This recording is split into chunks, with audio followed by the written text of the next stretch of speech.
So who knew? It turns out that Ron Brownstein's brilliance transcends politics, because today marks the release of a brand new book that he's written. It is a love letter to a great American city. Rock Me on the Water, 1974, the year Los Angeles transformed movies, music, television, and politics. You know Ron Brownstein as a great writer and senior editor for The Atlantic, and also a CNN senior editor. He argues that LA in 1974 exerted more influence than any other city in America, and he joins me now. Hey, Ron, thank you for being here. Congratulations on the book, which I've read and thoroughly enjoyed. Thank you, Michael. Thank you for having me. It's so kind of you. Really glad to be here to talk about first appearance to talk about the book. So glad to be here. Oh, well, that's an honor for me. And listen, further congratulations, because I just read the Wall Street Journal very favorable review. I know that the Times has reviewed it today as well, but to come out of the box on release day with reviews from the Journal and the Times is a real feather in your cap, and a tribute, I guess, to you as a writer. Well, appreciate that. Yeah, I mean, look, it's great. I mean, during the pandemic and during the kind of the later years of the kind of the daily turmoil of Trump, it was kind of a relief for me to go spend time in 1974. I mean, I looked forward to it when I would kind of put down my day job of chronicling the latest chaos and catastrophe in American life, and have a chance to look at a period which was both that produced both amazing, lasting, legendary popular culture, but also, as I argue, was kind of a hinge point in our social and political life.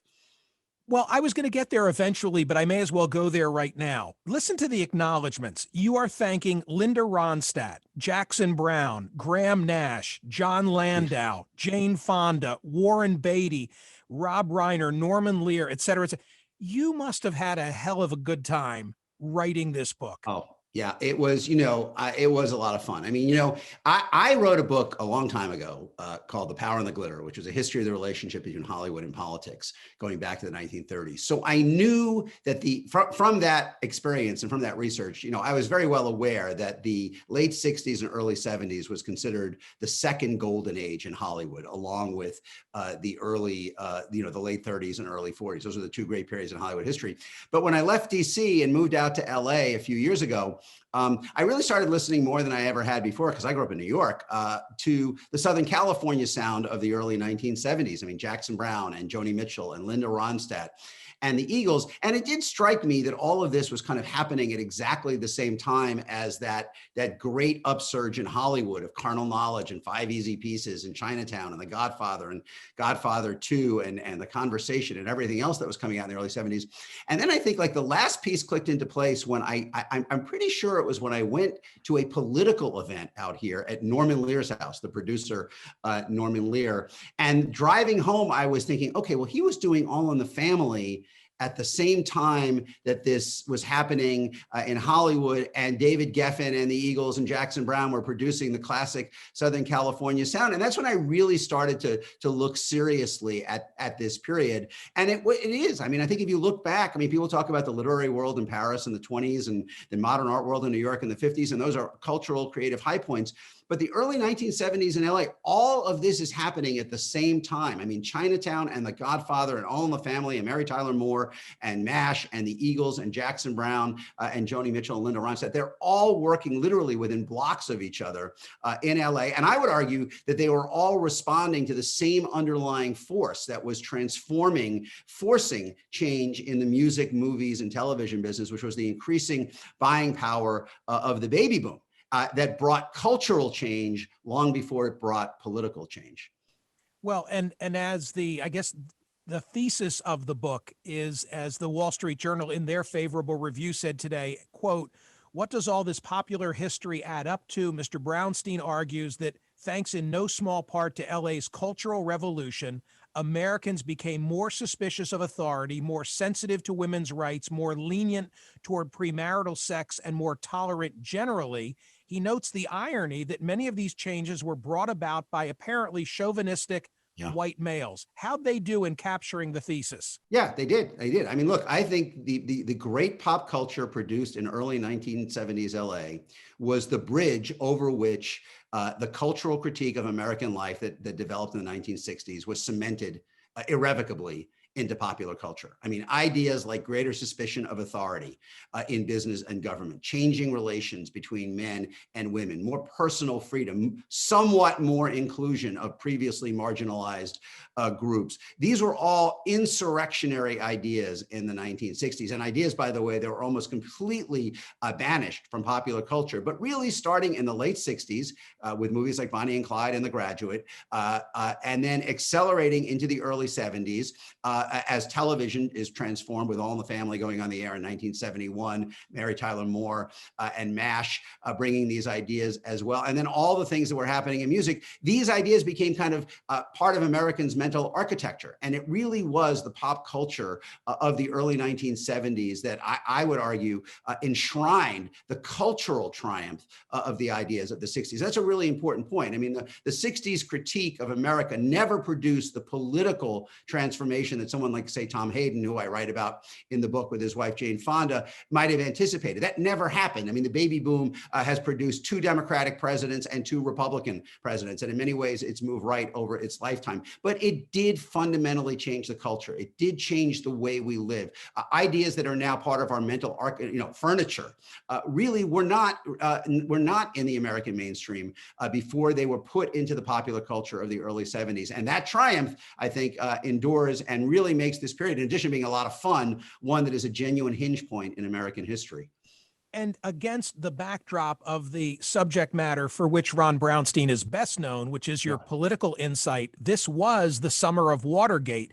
You focus on 1974. It was August 8 of 74 that Nixon resigned. In fact, you have some, I thought, pretty humorous anecdotes about what was going on that very night in the world that you're writing about. The night, I argue in the book that Nashville is kind of the movie Nashville by Robert Altman is kind of the Moby Dick of early 70s cinema. It's not necessarily the best movie of the early 70s. Both Godfathers and Chinatown, at least, are better. But it is the one movie that tries to wrestle all of the big themes of early 70s Hollywood into one sprawling canvas. And on the night that Nixon resigned, they were filming literally at the Grand Ole Opry, which was the, in some ways, the symbolic heart, the beating heart of Nixon's America. And they had attracted a crowd for scenes from the movie that were featuring Lily Tomlin and Hank Gibson. And there was kind of the crew was there, and Altman was there, and all these Hollywood people there, and Roy Acuff, who was kind of the proprietor, kind of the steward of the Grand Ole Opry, was uneasy to begin with.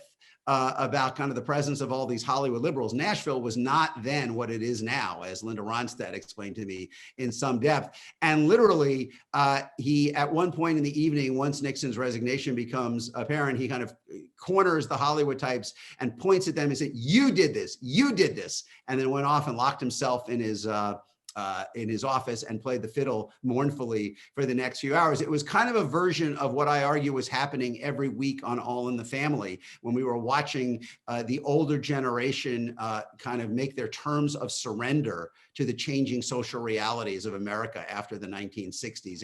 It was one of those kinds of transition moments. Well, I love how you tie together what was going on in Laurel Canyon musically, how you talk about what's going on in the film industry. By the way, as I read your book last weekend, you inspired me to go on to Netflix. They didn't have it, but one of my providers did. And I watched Shampoo, which I hadn't seen in a long time because you wrote so much about Warren Beatty. It stands the test of time. It stands the test. Yeah. Love that movie. Look, one thing I'm hoping in this book is that people, especially younger people, rediscover some of this great movies, music, and television that was so important in kind of changing the world in which we live in addition to being a lot of fun and great movies. I mean, Shampoo, on its surface is just this kind of a frothy, a bubbly, maybe is a better word, sex comedy about Warren Beatty as a hairdresser in Beverly Hills in 1968, who is juggling assorted girlfriends, lovers, and mistresses. But it's really, at just really just an inch below the surface. It's about the deflation of political and the personal dreams of the 1960s. I mean, it takes place on election night, 1968. It's filmed in 1974. And there's a very elegiac looking back at what people hoped would be, the opportunity to live a more fulfilled life, to have a different kind of society politically. And you see in the movie on a gray morning, all of those ideas fade away. It's in some ways, that is kind of the core theme of the book, because I believe this pop culture was all wrestling with the question of what of the ideals of the 60s could be sustained in the stonier social and political soil of the 70s. And you see the same kind of issues that Beatty grapples with in Shampoo really ring through the first three Jackson Browne albums, right? I mean, on each of the first three albums, there's one song that directly grapples with that question of what from the 60s could be sustained in the 70s. The first one is Rock Me on the Water from his first album, where he is at his most optimistic. On the second album, you get For Every Man, in which he is beginning to wonder if he is going to be left just holding sand, in his phrase, waiting for every man, which is his phrase for the kind of communal social action of the 60s. And then you get to his third album, and you get Before the Deluge, in which the possibility of fundamental change is even more distant. On The Pretender, he writes, were they only the fitful dreams of some greater awakening? But what I think is really important is whether we're talking about Beatty or Jackson Browne or even Hayden and Fonda, as the 70s went on, they all found ways to look forward more than they looked back. And even as their dreams of fundamental transformation were left holding sand, as Jackson Browne says, they still, like millions of other baby boomers, found ways to kind of re-enter the mainstream of American society and live productive lives that brought change, in many different ways. So it really is a story, of kind of a generational story. And as you point out, one of the ironies is that apart from the music, a lot of the people who told this generational story were older than the baby boomers themselves. I mean, Norman Lear becomes the principal arbiter on television. Larry Gelbart wrote jokes for Bob Hope and was the guiding light behind MASH. And of course, James L. Brooks is the closest thing to kind of the younger generation who co-creates Mary Tyler Moore. Ron Brownstein's book is called Rock Me on the Water, 1974, the year Los Angeles transformed movies, music, television, and politics. I was 12 years old in 1974, but I remember the greatest night in television. And I can remember, Ron, being shooed away by my parents. It would have been before 74. It would have been when All in the Family first debuted, but yes, they thought it was inappropriate for me to be watching it. And there's a great story in your book about the consternation within CBS and how they were going to air this show, and how even the cast and crew on the very night of the debut, the pilot, didn't know which episode was going to be aired. Right. I mean, look, by the way, there's an excerpt of the All in the Family story on the Atlantic website today for people who want to get a little sneak preview of the book. The moment when All in the Family went on the air in January 1971 really was the beginning of the road toward peak TV that we are living on, because through the 60s, TV had deliberately, even defiantly, looked away from all of the changes happening in society. As I said, in the book, every night CBS, for a half hour, Walter Cronkite exposed them to all of the fissures opening in American life. And then CBS, and along with all the other networks, spent the next 3.5 hours trying to erase it from their minds. But in the late 60s, a very unlikely champion, Robert Wood, who was a very conservative Southern Californian USC grad, football booster, Nixon fan, Reagan fan, he had become president of CBS. And he began to be concerned, being prodded in many ways by their business staff, more than as much as the programming staff, that they were losing younger viewers. And they were losing them in part, he talks about in one meeting, to movies like Easy Rider, which came out in 1969. mind. So he wanted something that would give the network more relevance, more immediacy, connect the medium to the moment in a way that it had defiantly not done in the 60s when its shows were like the Beverly Hillbillies and Petticoat Junction and Green Acres and Gomer Pyle. And so All in the Family was a project that was adapted from a British show by Norman Lear, who had produced kind of mainstream. It's really important to understand Norman Lear was an unlikely revolutionary. So was Robert Wood in the 60s. Norman Lear had produced mostly very mainstream entertainments. There was little in what he had shown either on TV and movies that said this was a guy with a burning mission to kind of think about American society in a critical way. But this story of the bigoted father and the liberal son, translated into the son-in-law in the show, just resonated with him from his own personal experience. And in his mid-40s, he found a passionate and urgent voice that he had never before displayed. And he produced this absolute landmark. 50 years later, the language of the first episode of All in the Family comes through like a rock through the television screen. I was just jarring. amazed. Jarring today. Yeah, today. Even today. To read it today, it's jarring. Right, it is. And so Robert Wood wanted to put it on the air, but he was really uncertain about putting that first episode on the air, in particular, the reference to Gloria and Mike heading up the stairs at 11:10 on a Sunday morning for some marital relations.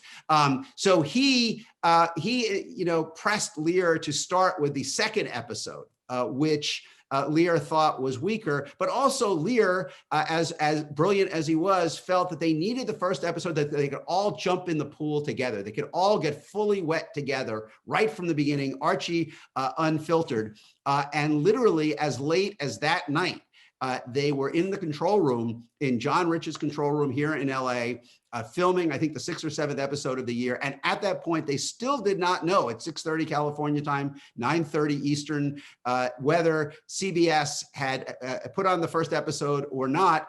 And as I say in the book, the CBS eye blinked and they put on the first episode, and the rest literally is television history. You would never know from the book that Ron Brownstein is actually Queens by birth, a lover of Los Angeles, where he's lived for the past 7 years, as he describes with his LA lady. Quote, "No city has ever moved me as Los Angeles does. It is open and welcoming, diverse and creative, soothing and exhilarating. LA has many flaws and inequities. To me, it is the capital of the future in American life, the place that more than any other always points the way to what America is becoming." Final question. If I were with you on an afternoon of leisure in Los Angeles, where are we going? Well, there's like two options. We could be going hiking in Malibu, which is just, fabulous kind of. I'm in for that. Kind of fabulous nature.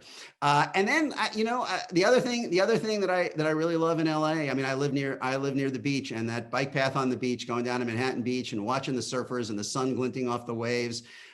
It's really irreplaceable. I will say that there were many times, I mentioned, how in the last few years, it was a great retreat, and I hope it would be for readers to kind of spend some time in 1974 LA amid everything we're dealing with now. But we would be driving up to Malibu to go on a hike or to go to the farmer's market or something, and just kind of say, wouldn't it be great if, somehow we kind of went through the hot tub time machine and we came out in 1974 in Linda Ronstadt's place in the Colony on a Saturday night?